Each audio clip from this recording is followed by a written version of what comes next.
Hello সপ্তম শ্রেণীর শিক্ষার্থী বন্ধুরা, নিশ্চয়ই তোমরা অনেক ভালো আছো। আজকে আমি তোমাদের বইয়ের প্রথম অধ্যায় অর্থাৎ মূলদ এবং অমূলদ সংখ্যা নিয়ে আলোচনা করব। তো তোমাদের বোঝার সুবিধার্থে আমি এই অধ্যায়টাকে কয়েকটা ভাগে ভাগ করেছি, যেন ভিডিওগুলো একটু ছোট হয় এবং তোমরা সহজেই বুঝতে পারো। সো আর কথা না বাড়িয়ে আমরা আমাদের ক্লাস শুরু করি। সো আমি প্রতিটা লাইন বাই লাইন একদম ডিটেলসে পড়াবো, যেন তোমার এই ভিডিওটা দেখার পরে আর এই অধ্যায় নিয়ে অন্য কোনো কিছুর উপর ডিপেন্ড করতে না হয়, তুমি যেন এই অধ্যায়ের যে কোনো ম্যাথ ইজিলি করতে পারো। সো আমরা একদম বেসিক থেকে শুরু করি। অধ্যায়টার নাম হচ্ছে মূলদ এবং অমূলদ সংখ্যা। তো আমাদের এখানে কিন্তু প্রথমেই দেখো কিছু আলোচনা আছে। সো এখানে আমাদের মূলদ সংখ্যার ডেফিনেশনটা দেয়া আছে। বলেছে কি, দেখো মূলদ সংখ্যা কি বলেছে, এই সংখ্যাগুলোকে দুটি পূর্ণ সংখ্যার অনুপাতে প্রকাশ করা যায়। তাহলে যদি তোমাকে বলা হয় মূলদ সংখ্যা কী, তাহলে তুমি বলবে যে সকল সংখ্যাকে দুটি পূর্ণ সংখ্যার অনুপাতে প্রকাশ করা যায় বা ভগ্নাংশ আকারে প্রকাশ করা যায় তাদেরকে বলা হয় মূলদ। আমি অনুপাতের জায়গায় ভগ্নাংশ কেন বললাম? কারণ অনুপাত হচ্ছে এক ধরনের ভগ্নাংশ। তাহলে আমরা মূলদ সংখ্যা কি বলবো? যে সকল সংখ্যাকে দুটি পূর্ণ সংখ্যার অনুপাত বা ভগ্নাংশ আকারে প্রকাশ করা যায় তাদেরকে মূলদ বলে। ঠিক আছে, এটা কিন্তু তোমাদের সৃজনশীলের এক নম্বর মানে ক নাম্বারের জন্য খুবই গুরুত্বপূর্ণ। এবার দেখো অমূলদ সংখ্যাকে কি বলেছে। বলছে সংখ্যা জগতে কিছু কিছু সংখ্যা রয়েছে যেগুলো দুটি পূর্ণ সংখ্যার অনুপাতে প্রকাশ করা যায় না, এগুলো অমূলদ সংখ্যা নামে পরিচিত। তাহলে তোমাকে যদি বলা হয় অমূলদ সংখ্যা কি, তাহলে বলবে যে সকল সংখ্যাকে দুটি পূর্ণ সংখ্যার অনুপাত বা ভগ্নাংশ আকারে প্রকাশ করা যায় না তাদেরকে আমরা বলবো অমূলদ সংখ্যা। তাহলে মূলদ অমূলদ ক্লিয়ার? ওকে। এবার দেখো আমাদের বইয়ের প্রথমেই আছে 1.1 রয়েছে বর্গ এবং বর্গমূল, এই কনসেপ্টটা। সো আমরা এটা জানবো। তার আগে একটা জিনিস খেয়াল করো, যে তোমরা ডান পাশে একটা চিত্র দেখতে পাচ্ছ, তাই না? সো আমরা কিন্তু 6-এ এগুলো পড়েছি, জ্যামিতিক চিত্র। এটা কিসের চিত্র বলো তো? এটা বুঝতেই পারছো, এটা একটা বর্গের চিত্র, রাইট? এটা একটা কি বর্গের চিত্র, ঠিক আছে? তো এই চিত্রটার দেখো আমরা কি শিখেছিলাম বলো তো? 6-এ কি শিখেছিলাম? বর্গের ক্ষেত্রফল হচ্ছে বাহু স্কোয়ার। তাহলে এটাও কিন্তু একটা এমসিকিউ এর জন্য খুবই গুরুত্বপূর্ণ একটা জিনিস। সেটা কি? বর্গের ক্ষেত্রফল হচ্ছে ওই যে ক গুণন ক স্কোয়ার বা ক স্কোয়ার বর্গ একক।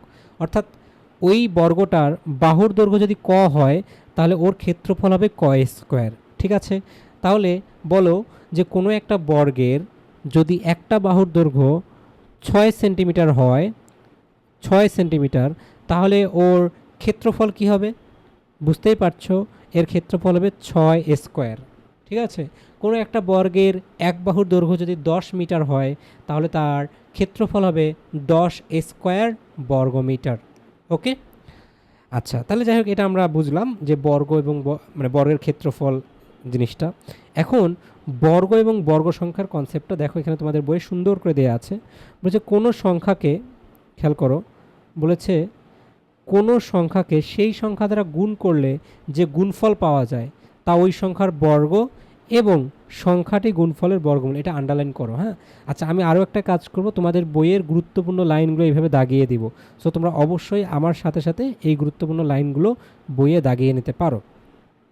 আচ্ছা, এইটা দ্বারা আসলে কী বোঝাচ্ছে আমরা একটু বোঝার চেষ্টা করি, ঠিক আছে? সো খেয়াল করো, এখানে বলেছে কোনো সংখ্যাকে সেই সংখ্যা দ্বারা গুণ করলে, মনে করে একটা সংখ্যা নিলাম আমি, সংখ্যাটা হচ্ছে 5, হ্যাঁ? তো 5কে যদি আমি আবার 5 দ্বারা গুণ করি তাহলে যে গুণফলটা পাবো কত পাবো? 25। তাহলে 25কে আমি বলছি বর্গ সংখ্যা। কার বর্গ সংখ্যা? 25কে বলছি 5-এর বর্গ সংখ্যা। তাহলে আমরা লিখতে পারি 5, একটু সুন্দর করে লিখি, আমরা লিখতে পারি 5 এর বর্গ, 5 এর বর্গ হলো 25, ঠিক আছে? সিমিলারলি আমরা বলতে পারি 6 এর বর্গ কত বলো? 6 এর বর্গ হচ্ছে 6 এর সাথে আবার 6 গুণ করব, তাহলে উত্তর হচ্ছে 36। ওকে, আচ্ছা, এবার দেখো তো এখানে কি বলেছিল, খেয়াল করো, এখানে আমাদের কি বলেছিল যে এবং সংখ্যাটি গুণফলের বর্গমূল। কি বলেছে? এবং সংখ্যাটি গুণফলের বর্গমূল। এইটা দ্বারা কি বোঝাচ্ছে? এটা দ্বারা আসলে তোমাকে বোঝাচ্ছে যে আমরা তো বুঝলাম যে গুণ করলে, যেমন 5-এর বর্গ করলে 25 হচ্ছে, কিভাবে পেলাম? 5কে 5 দ্বারা গুণ করে। তো এই গুণফলটা কত? গুণফলটা 25। তাহলে 25-এর বর্গমূল হচ্ছে ওই সংখ্যাটি, অর্থাৎ 5। ক্লিয়ার? বলছে সংখ্যাটি গুণফলের বর্গমূল। আচ্ছা, আরেকটা এক্সাম্পল আমরা নেই, আরেকটা উদাহরণ নেই। যেমন ধরো আমি বললাম 7-এর বর্গ কত? তো 7-এর সাথে 7-এর বর্গ, তো বর্গ নির্ণয়ের জন্য আমরা কি করব বলো? 7-এর সাথে 7 গুণ করব। তো গুণ করে কি পাবো? 49, তাই না? তাহলে ওই সংখ্যাটি অর্থাৎ 7 গুণফলের বর্গমূল, অর্থাৎ 49-এর বর্গমূল হলো 7। এবার বুঝেছো বিষয়টা? গুণফলের বর্গমূল হচ্ছে ওই সংখ্যাটা, আর গুণফলটা হচ্ছে ওই সংখ্যার বর্গ। ঠিক আছে? ক্লিয়ার? ওকে, আমরা এটা বুঝলাম। এবার দেখো বলেছে পূর্ণবর্গ সংখ্যা বলতে কি বুঝি? পূর্ণবর্গ সংখ্যা। আচ্ছা, এখন তোমাদের বইয়ে সুন্দর করে একটা ডেফিনেশন দেয়া আছে। এই ডেফিনেশনটা আমি একটু এক্সপ্লেন করব, তো সো এটা একটু কপি করে নেই। আমরা একটা আলাদা ফোল্ডার খুলি।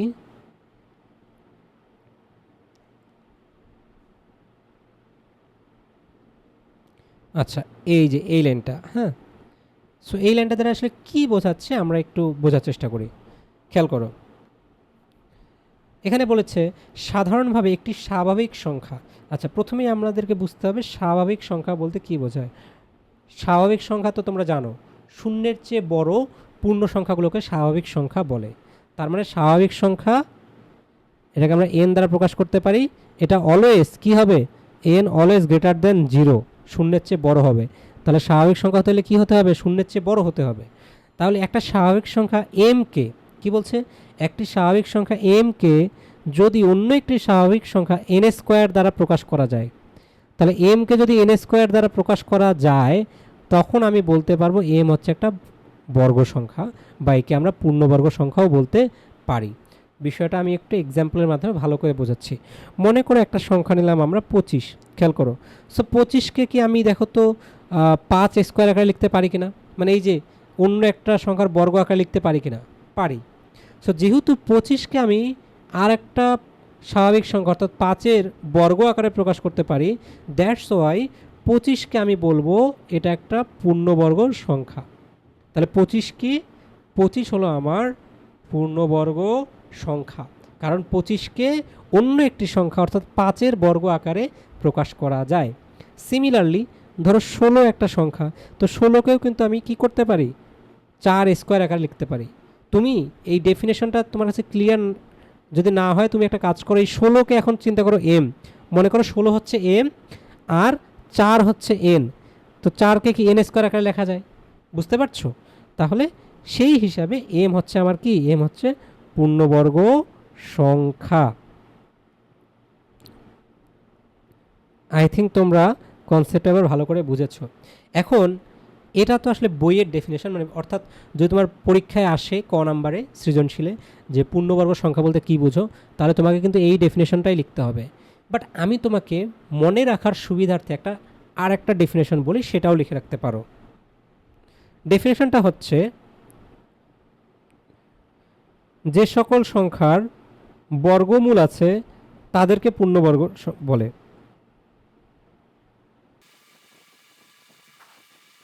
দেখো কি বললাম যে সকল সংখ্যার বর্গমূল আছে তাদেরকে পূর্ণবর্গ বলে। তাহলে বর্গমূল আছে, কোন কোন সংখ্যার বর্গমূল আছে? খেয়াল করো কোন কোন সংখ্যার বর্গমূল আছে। যেমন 1-এর আছে, ঠিক আছে, 4-এর আছে, 9-এর বর্গমূল আছে, 16-এর বর্গমূল আছে, 25, 36, 49, এদের সবার বর্গমূল আছে, 64, তারপর দেখো 81, এরপর 100, এভাবে কিন্তু এটা কিন্তু চলতেই থাকবে। তাহলে এই প্রত্যেকটা সংখ্যাই হচ্ছে পূর্ণবর্গ সংখ্যা, কারণ এদের কি আছে? বর্গমূল আছে। সো তুমি এই ডেফিনেশনটা এভাবে মনে রাখতে পারো। ওকে, এবার দেখো আমাদের বলেছে বর্গ সংখ্যার ধর্ম। সো আমরা আগের মতো এই সারণীটাও একটু কপি করে নেই।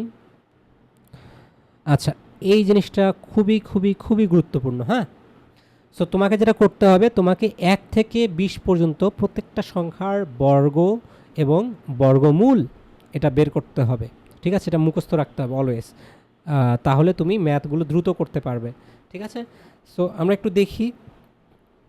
আমাদের প্রথমে বাম পাশে যে সংখ্যাগুলো আছে এগুলো হচ্ছে নর্মাল একটা সংখ্যা, আর ডান পাশে এদের বর্গ সংখ্যা দেওয়া আছে। যেমন 1-এর বর্গ সংখ্যা হচ্ছে 1, ঠিক আছে। 2-এর বর্গ কত? 4। 3-এর বর্গ 9। এখন 4-এর বর্গ কত বলো? 4-এর বর্গ হলো 16, ঠিক আছে। তো 5-এর বর্গ কত? 5-এর বর্গ 25। এরপর 6-এর বর্গ কত? 36। 7-এর বর্গ, কীভাবে এগুলো আমি বের করছি বলো তো? যেই সংখ্যার বর্গ বের করছি ওই সংখ্যাটাকে ওই সংখ্যা দ্বারাই গুণ করছি।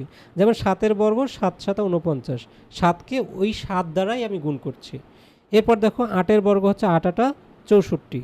9-এর বর্গ কত? 81। 10-এর বর্গ 100। ওকে, এবার আসো 11-এর বর্গ হচ্ছে 121। আমরা মোটামুটি 10 পর্যন্ত সবাই পারি, এর পরেরগুলো আর পারি না। সো তোমাকে এগুলো মুখস্থ করতে হবে, স্পেশালি 11 থেকে 20, এটা খুবই গুরুত্বপূর্ণ।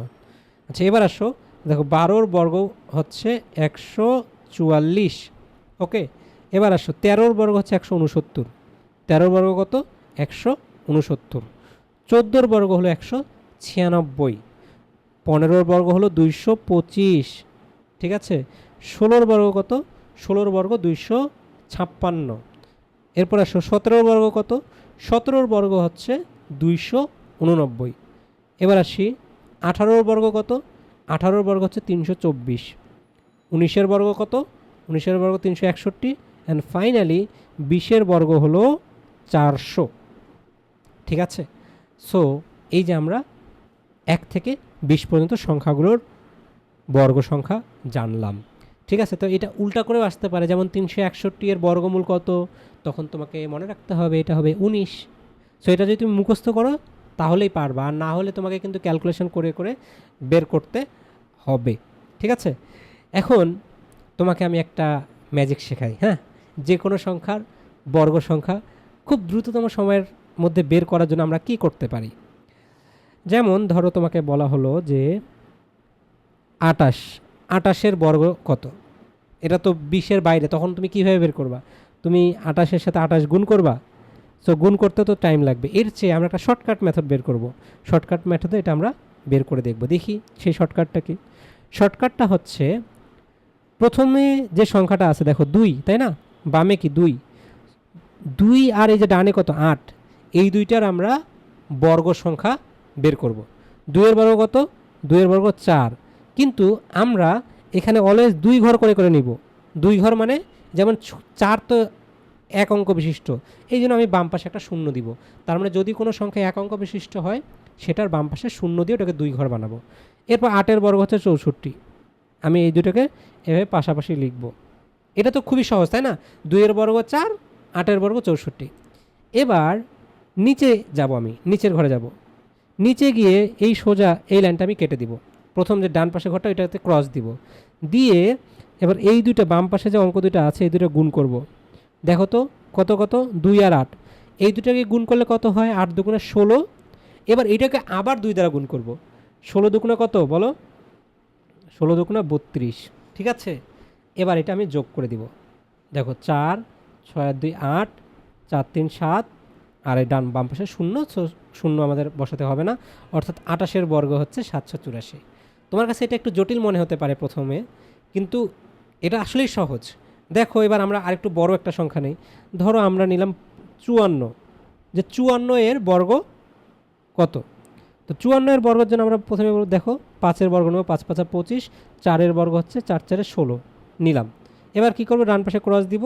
এবার বামের এই দুটো অঙ্ক গুণ করবো, এই 5 আর 4 গুণ করবো, 4 5 20, আর এটার সাথে আবার 2 গুণ করব, তাহলে 20 আর সাথে 2 গুণ করলে 40। এবার যোগ করে দিব, দেখো 6 1 9 2, দেখো কত সহজেই বের হয়ে গেল। এবার আমরা আর একটু বড় সংখ্যা নেই, ধরো 98, 98-এর বর্গ কত? তাহলে দেখো 9 লং 81, ঠিক আছে, আর 8 8 64, তাই না? সো এবার বামের ঘরটা ডানের পাশে ঘরটা ক্রস করে দিব, দিয়ে এবার 9 আর 8 গুণ করব। 8 লং 72, এটাকে আবার 2 দ্বারা গুণ করব, 72 দুগুণ 144, যোগ করে দিব। দেখো এই দেখ, দেখো কত দ্রুত হয়ে গেল। এখন আমরা চাইলে আরও বড় সংখ্যা নিতে পারি, যেমন ধরো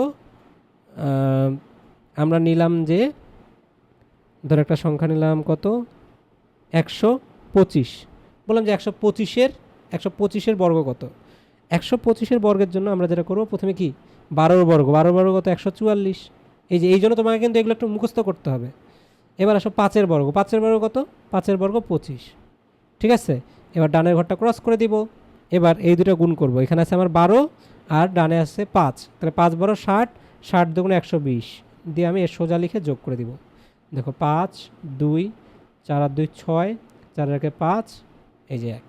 দেখো ইজিলি বের হয়ে গেছে। ঠিক আছে, সো এটা তো আমরা একটা ম্যাজিক দেখলাম। আরও বড় ম্যাজিক হচ্ছে যদি কোনো সংখ্যার শেষে, একটু এই ম্যাজিকটা দেখাই, যদি কোনো সংখ্যার শেষে কি থাকে 5 থাকে, লাইক 45 শেষে কত 5 আছে, তাহলে এর বর্গ বের করার জন্য আমরা শেষে অলওয়েজ 25 লিখব। ডান পাশে কি লিখব 25। লেখার পর বাম পাশের এই ঘরটাতে কি বসবে? এই ঘরের জন্য আমি দেখব আমার বামে কোন অঙ্কটা আছে, কোন সংখ্যা আছে 4। এই 4-এর সাথে পরবর্তী সংখ্যা গুণ করে দিব, দিয়ে এটা এই বামে এখানে ঘরটাতে বসাবো। তো বলো তো 4-এর পরবর্তী সংখ্যা কত? 5, তাই না? তো 4 আর 5 গুণ করলে কত হয়? 20। তাহলে এই যে দেখো 2025। এবার ধরো আমরা আরেকটা সংখ্যা নিলাম 65। তাহলে 65-এর বর্গ কী হবে? শেষে হবে 25। আর যেহেতু দেখো বামে এবার কত আছে 6, তাহলে 6-এর পরবর্তী সংখ্যা 7, তাহলে 6 7 42। এই দেখো 4225। এবার মনে করো আমরা নিলাম 75। হ্যাঁ, তাহলে 75-এর বর্গ কত হবে? 75-এর বর্গ হবে শেষে 25 আর 7 আছে যেহেতু, 7-এর পরবর্তী সংখ্যা 8, 27 56। সো কোনো সংখ্যার শেষে যদি 5 থাকে তুমি খুব ইজিলি এটা বের করতে পারবা। ঠিক আছে, সো আমরা কিছু শর্টকাট দেখলাম যে কিভাবে মুখে মুখে তুমি বর্গ বের করতে পারবা। সো যদি কারো এই টেবিলটা মুখস্থ না হয় তাহলে তুমি ইনস্ট্যান্ট এভাবে বের করতে পারো। লাইক ধরো তোমার মনে হলো যে 18-এর বর্গ বের করবা, তো 18 বর্গ কী করবা? দেখো এখানে তুমি লিখলা 18, তাহলে প্রথমে 1-এর বর্গ লেখো, 1-এর বর্গ 01। 01 কেন নিলাম? কারণ ওই যে 2 ঘর নিব। আর 8-এর বর্গ হচ্ছে 64। নেওয়ার পর ডান পাশের এই ঘরটা আমি ক্রস করে দিব। এরপরে দেখো এই বাম পাশের এই দুটো অঙ্ক আমি গুণ করব। তাহলে 8 একে 8, 8 দুগুণে 16 দিয়ে আমি যোগ করে দেবো। দেখো 4 6 6 12, 2 হাতে হলে 1, 1 আর 2 আর 3, 324। দেখো তুমি ইজিলি এটা পেয়ে গেছো। সো এই টেকনিকটা একটু মনে রাখবা, এটা তোমাদের জন্য হেল্পফুল হবে। আচ্ছা, এবার আসি আমরা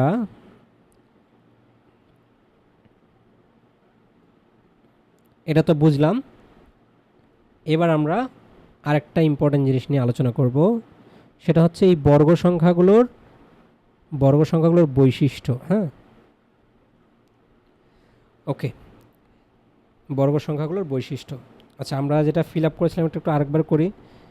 4-এর বর্গ ছিল 16, 7-এর বর্গ ছিল 49, 10-এর বর্গ 100, 12-এর বর্গ 144, 15-এর বর্গ 225 আর 20-এর বর্গ হচ্ছে 400 ছিল। ওকে, এখন একটু মনোযোগ দাও, খেয়াল করো তো এই যে ঘরগুলো দ্বারা বর্গ সংখ্যা বোঝাচ্ছে, অর্থাৎ কোন ঘরগুলো? যেমন এটা, এটা, এটা এবং এটা, এই 4টা ঘরের কোনো সংখ্যার শেষে কি তুমি 2 খুঁজে পেয়েছো? এই 4টা ঘরের কোনো সংখ্যা শেষে মানে এককের ঘরে কি 2 খুঁজে পেয়েছো কোনো? দেখো তো, দেখো এখানে কি কোথাও 2 আছে? খুঁজে পাচ্ছ? নাই, নাই। দেখো 2 কোথাও নাই, নাই। দেখো কোথাও 2 নাই, রাইট? সিমিলারলি তুমি কোথাও 3ও খুঁজে পাবা না। একটু ট্রাই করে দেখতে পারো কোথাও 3 আছে কিনা। 3 3 3 কোথাও আছে? আছে? নেই, নেই, কোথাও 3 নেই। সিমিলারলি তুমি 7ও খুঁজে পাবা না, তুমি 8ও খুঁজে পাবা না। এই 4টা অঙ্ক কোনো পূর্ণবর্গ সংখ্যার শেষে খুঁজে পাবা না।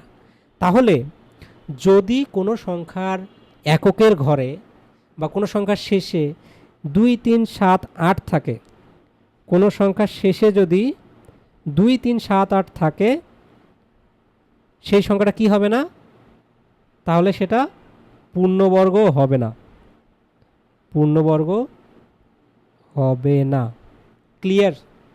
খুবই খুবই খুবই ইম্পর্ট্যান্ট, খুবই ইম্পর্ট্যান্ট লাইন। কোনো সংখ্যার শেষে যদি 2, 3, 7, 8 থাকে সেটা পূর্ণবর্গ হবে না। তো এখন আসি, বাকি অঙ্কগুলো থাকলে যে সেটা পূর্ণবর্গ হবে, অর্থাৎ কোনো সংখ্যার শেষে যদি 0, 1, 4, 5, 6 এবং 9 শেষে যদি এই 6টা অঙ্ক থাকে তাহলে কি পূর্ণবর্গ হবে? উত্তর হচ্ছে পূর্ণবর্গ হতে পারে, পূর্ণবর্গ হতে পারে, আবার নাও হতে পারে, পূর্ণবর্গ নাও হতে পারে। সো এগুলো থাকলেই যে সেটা পূর্ণবর্গ হবে এটা বলা যাবে না। তবে হ্যাঁ, পূর্ণবর্গ হতে পারে, কিন্তু এতটুকু নিশ্চিত যে কোনো সংখ্যা শেষে যদি 2, 3, 7, 8 থাকে সেটা পূর্ণবর্গ হবে না। ওকে, আমরা এটা দেখলাম যে পূর্ণবর্গ হওয়ার শর্তগুলো কি কি। তো কোনো সংখ্যা শেষে যদি 2, 3, 7, 8 থাকে সেটা পূর্ণবর্গ হবে না। এখন এখানে একটা কাজ আছে, সেই কাজের আমরা কিছু এগুলো সলভ করতে চাই। অঙ্কগুলো বলেছে, দেখো 1 নম্বর কাজটা, কোনো সংখ্যার একক স্থানে অঙ্ক 0, 1, 4, 5, 6, 9 হলেই কি সংখ্যাটি পূর্ণবর্গ হবে? প্রশ্নটা বুঝেছো? উত্তর হচ্ছে না। এগুলো থাকলে যে পূর্ণবর্গ হবে তা না, এটা পূর্ণবর্গ হতে পারে আবার নাও হতে পারে, আমরা নিশ্চিতভাবে বলতে পারবো না। এর জন্য আমাকে ওর বর্গমূল বের করে দেখতে হবে যে ওর বর্গমূল বের করা যায় কিনা। যদি বর্গমূল বের করা যায় তাহলে ওটা পূর্ণবর্গ। ঠিক আছে। আচ্ছা, 2 নম্বর প্রশ্নটা দেখো কি বলেছে। বলছে নিচের সংখ্যাগুলোর কোনগুলো পূর্ণবর্গ সংখ্যা নির্ণয় করো। অর্থাৎ এখানে যে সংখ্যাগুলো দেয়া আছে এগুলোর মধ্যে কোনগুলো পূর্ণবর্গ সংখ্যা সেটা আমাদের নির্ণয় করতে হবে। দেখো সংখ্যাগুলো কি কি একটু বলি। দেখো 2062 শেষে কত? 2, যেহেতু 2 আছে তার মানে এটা পূর্ণবর্গ না। 1057 শেষে কত? 7, 7 থাকার কারণে এটা পূর্ণবর্গ হবে না। 23453 এটাও পূর্ণবর্গ না, শেষে 3 আছে। সিমিলারলি এইটা এইটা এরাও পূর্ণবর্গ হবে না, কারণ শেষে 3 এবং 8 আছে। বাট তুমি দেখো 3969 এই সংখ্যাটা পূর্ণবর্গ। ওকে, কারণ শেষে 9 আছে, কারণ এখানে আমাদের বলেই দিছে যে পূর্ণবর্গ সংখ্যাগুলো নির্ণয় করো। সো আমার এই লাল কালারগুলো যদি পূর্ণবর্গ না হয় তাহলে সবুজ কালারগুলো অবশ্যই পূর্ণবর্গ হবে। সো আমার আর বর্গমূল বের করার দরকার নেই, আমি জাস্ট ওই শেষের অঙ্কটা দেখেই বুঝতে পারতেছি কোনটা পূর্ণবর্গ হবে কোনটা হবে না। সিমিলারলি এটাও পূর্ণবর্গ হবে, কারণ শেষে কত আছে? 1 আছে। ওকে, আচ্ছা এবার দেখো 3 নম্বর প্রশ্নটা কি বলেছে। বলেছে 5টি সংখ্যা লেখো যার একক স্থানের অঙ্ক দেখেই তা পূর্ণবর্গ সংখ্যা নয় বলে সিদ্ধান্ত নেওয়া যায়। আচ্ছা, তাহলে সেগুলো কি কি হতে পারে? যেমন আমরা একটা সংখ্যা নিলাম যে 238, খেয়াল করো। সো 238 এর শেষে যেহেতু 8 আছে তার মানে এটা পূর্ণবর্গ সংখ্যা নয়। আবার ধরো 1057, তো 1057 এটাও একটা পূর্ণবর্গ নয়। ঠিক আছে। আবার খেয়াল করো 1757 সালে আমাদের পলাশীর যুদ্ধ হয়েছিল। সো এই ঐতিহাসিক সালটাও কিন্তু পূর্ণবর্গ 97 লিখেছি কেন, 1757 হবে, 1757 এটাও পূর্ণবর্গ নয়। ঠিক আছে। তারপর ধরো আমরা লিখলাম যে 1923, এটাও পূর্ণবর্গ নয়। দেখো আমি 4টা সংখ্যা লিখেছি। এরপরে আসো আমরা আরেকটা সংখ্যা নেই, যে ধরো 452, এটাও পূর্ণবর্গ নয়, কারণ শেষে 2 আছে। ঠিক আছে। ওকে, আমরা এটা খুব ভালো করেই বুঝতে পারলাম। এবার আমরা চলে যাব আমাদের পরের পার্টে। দেখো এখানে যেটা বলছে এটা খুবই গুরুত্বপূর্ণ, আমি একটু এটা আলাদা করে তোমাদেরকে বোঝাই। আচ্ছা, এখন খেয়াল করো, মনে করো একটা সংখ্যা নিলাম আমরা, সংখ্যাটা হচ্ছে 1। আচ্ছা, 1-এর বর্গ কত বলো তো? 1-এর বর্গ কিন্তু 1। আবার আরেকটা সংখ্যা নিলাম, সংখ্যাটা হচ্ছে 9, 9-এর বর্গ কত? 9-এর বর্গ কিন্তু 81। এবার ধরো আরেকটা সংখ্যা নিলাম, সংখ্যাটা হচ্ছে 11, 11-এর বর্গ কত? 121। আবার যদি আমি 19 নেই তাহলে 19-এর বর্গ কত? 19-এর বর্গ হচ্ছে 361। একটা বিষয় কি খেয়াল করেছো? অর্থাৎ কোনো সংখ্যার শেষে যদি 1 বা 9 থাকে, দেখো শেষে যদি 1 বা 9 থাকে তাহলে তার বর্গ সংখ্যার এককের ঘরে অলওয়েজ 1 থাকছে। খেয়াল করেছো? খুবই ইন্টারেস্টিং না? কোনো সংখ্যার এককের ঘরে যদি কি থাকে, কোনো সংখ্যার এককের ঘরে যদি 1 বা 9 থাকে তাহলে ওর বর্গ সংখ্যার এককের ঘরেও কি থাকবে? 1 থাকবে। যেমন আমি 999 এর বর্গ দেখেই বলতে পারছি এর শেষে অবশ্যই একটা কি থাকবে? 1 থাকবে। ঠিক আছে?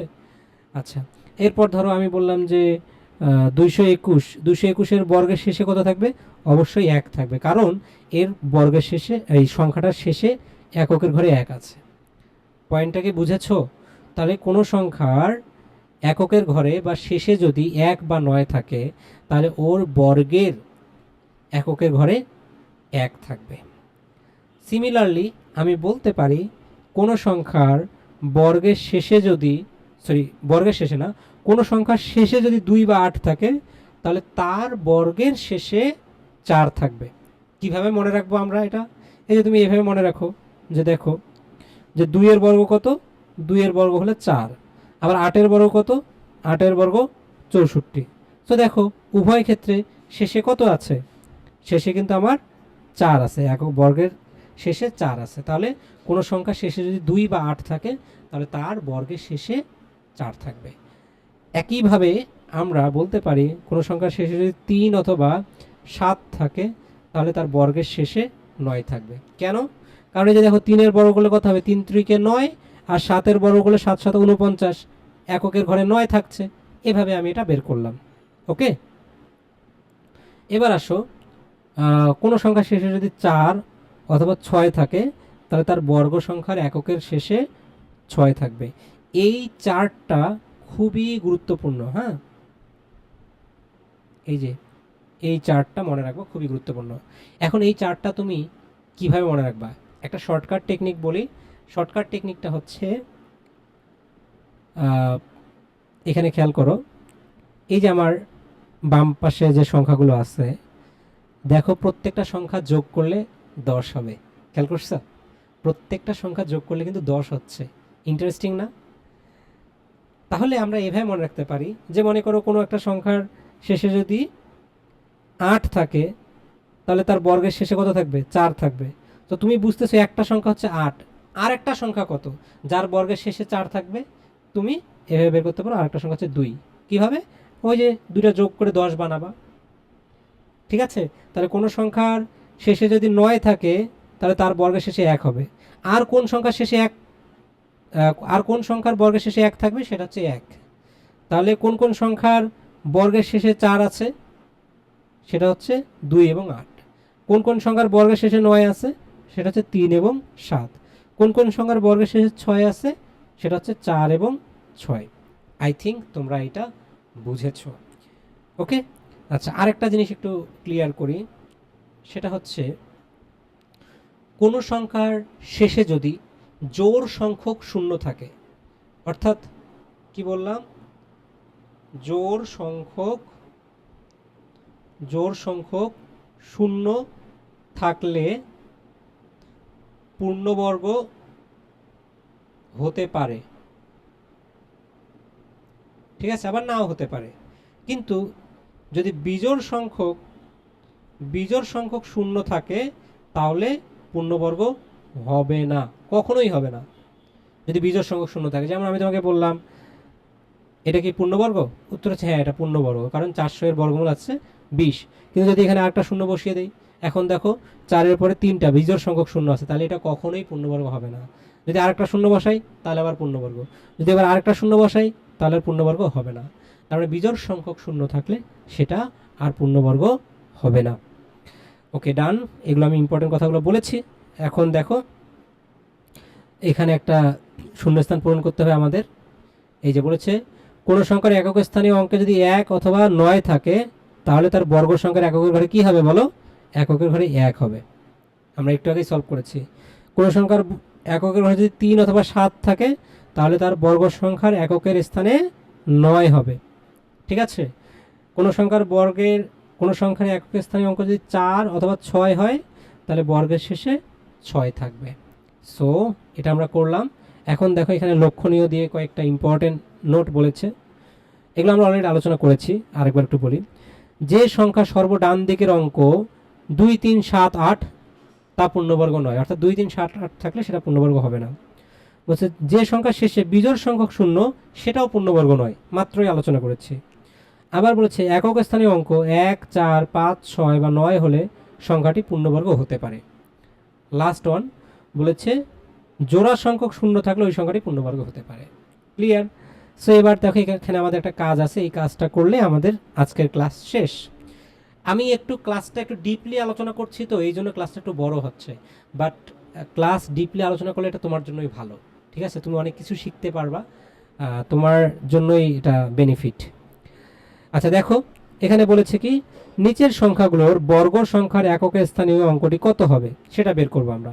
যেমন সংখ্যাগুলো কত কত একটু দেখি। প্রথমেই আছে 1273, তাহলে নিশ্চয়ই এর বর্গ সংখ্যার এককের ঘরে 9 থাকবে, যেহেতু 3 আছে, তো 3 থাকলে আমরা জানি বর্গ সংখ্যার এককের ঘরে 9 হয়। পরের সংখ্যাটা দেখো 6 যেহেতু আছে, তাহলে এর বর্গের এককের ঘরে 6 হবে। যেহেতু এখানে 5 আছে, তাহলে এর এককের ঘরেও 5 হবে। আচ্ছা আমি মনে হয় এটা বলতে ভুলে গেছি, একটু এটা নোট করে নাও, পয়েন্ট টু বি নোটেড, যে কোনো সংখ্যার শেষে যদি 5 থাকে তাহলে তার বর্গ সংখ্যার শেষেও 5 থাকবে। খুব ইম্পর্টেন্ট, হ্যাঁ, কোনো সংখ্যার শেষে যদি 5 থাকে তাহলে তার বর্গ সংখ্যার শেষেও 5 থাকবে। আচ্ছা এখন দেখো এখানে পরের সংখ্যাটা অনেক বড় একটা সংখ্যা, তো বলেছি এর বর্গের শেষে কত থাকবে। যেহেতু 4 আছে তাহলে বর্গের শেষে 6 থাকবে, 6। আর যদি এখানে 0 আছে তাহলে বর্গের শেষেও 0 হবে। তাহলে আমরা দেখলাম 5-এর বর্গের শেষে 5 থাকে এবং 0 থাকলে কোনো সংখ্যার শেষে, তাহলে সেটার বর্গের শেষেও 0 থাকবে। সো এই দুটোর মধ্যে একটু মিল আছে, এটা মনে রাখো।